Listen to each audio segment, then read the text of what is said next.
పొట్టి శ్రీరాములు జయంతి వేడుకల్లో పాల్గొన్న సీఎం చంద్రబాబు మాట్లాడుతున్నారు. లైవ్ లో చూద్దాం. వాళ్ళ పైకి తీసుకురాగలిగితే వీడు కూడా తృప్తి ఉంటుంది. దానికి శ్రీకారం చుడుతున్నా. నా నమ్మకం ఫస్ట్ రాబోయే 5 సంవత్సరాల్లో ఈ రాష్ట్రంలో జీరో పావర్టీ కింద ఏ వ్యక్తికి కూడా కనీస జీవన ప్రమాణాలు ఇబ్బంది లేకుండా చేసే బాధ్యత ఈ ప్రభుత్వం తీసుకుంటాం. అక్కడి నుంచి నిరంతరం పనిచేస్తాం. అప్పుడు ఏమవుతుందంటే అందరూ హ్యాపీగా ఉంటారు. లేకపోతే ఇప్పుడు కొంతమంది హ్యాపీగా ఉన్నారు, కొంతమంది అన్హ్యాపీగా ఉండే పరిస్థితి వస్తుంది. ఈ నాగరిక ప్రపంచంలో టెక్నాలజికల్ రెవల్యూషన్లో ఇది సాధ్యం. మైక్రో ప్లానింగ్ చేస్తాం. ఈరోజు రాష్ట్రంలో ఒక ప్రణాళిక తయారు చేసుకొని ఎన్ని కుటుంబాలు పేద కుటుంబాలు ఉన్నాయి. ఒకే 15 లక్షల కుటుంబాలు ఉన్నాయి. ఒక 5 లక్షల కుటుంబాలు పైనుండి వాళ్ళు పెట్టి ఒకరిని 3, 2 తీసుకోమంటాం. వాళ్ళకు అవార్డ్స్ ఇస్తాం, గౌరవిస్తాం, రికగ్నిషన్ ఇస్తాం. దానికంటే జీవితంలో ఏం కావాలి? డబ్బులు సంపాదించే పేరు కోసమే కదా. ఇక్కడ ఒక స్టేజ్ దాటినాక మీకు డబ్బులు బ్యాంకులో ఉంటాయి తప్ప మీరేం చేస్తారు? బంగారు ఉంటే బంగారు ఏమైనా తింటారా?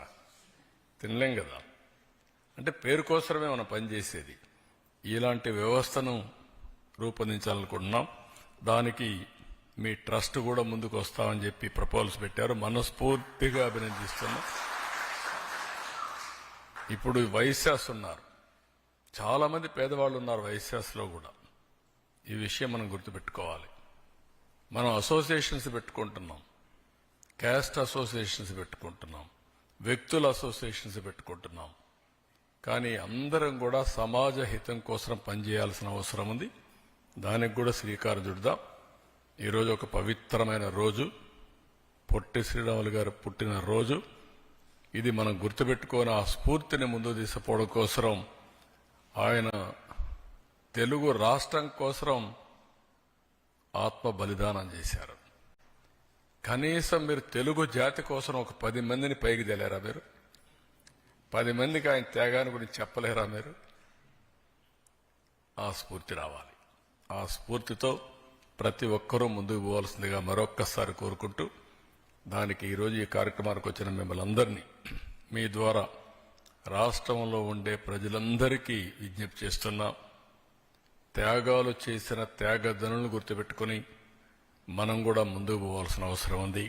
దానికి కలిసి రమ్మని చెప్పి మరొక్కసారి అందరినీ కోరుకుంటూ, వచ్చిన మీకు రాష్ట్ర ప్రజలందరికీ అభినందనలు తెలియజేసుకుంటూ, పొట్టి శ్రీరాములు గారు ఈ రాష్ట్రంలో పుట్టడం మనందరి అదృష్టం. అలాంటి వ్యక్తి యొక్క స్ఫూర్తిని ప్రజల్లోకి తీసుకుపోవడం, నిత్యం ప్రజల్ని చైతన్యవంతం చేయడం మన బాధ్యత అని చెప్పి మరొకసారి తెలియజేసుకుంటూ అందరికీ నమస్కారాలు. థ్యాంక్ యూ అనండి. Thank you.